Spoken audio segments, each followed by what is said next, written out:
In acqua c'è la quarta serie, ci avviciniamo sempre di più alla prima serie dello stile libero ragazzi, dopodiché passeremo allo stile libero ragazzi, dove saranno ben 17 le serie previste per il 100 stile libero ragazzi maschi.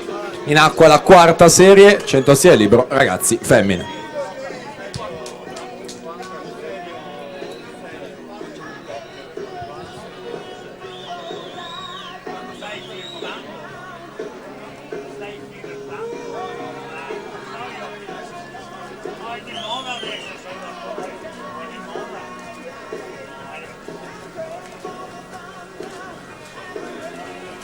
Si conclude la quarta, 1:03:74, se la aggiudica Alice Groppo alla partenza, la terza.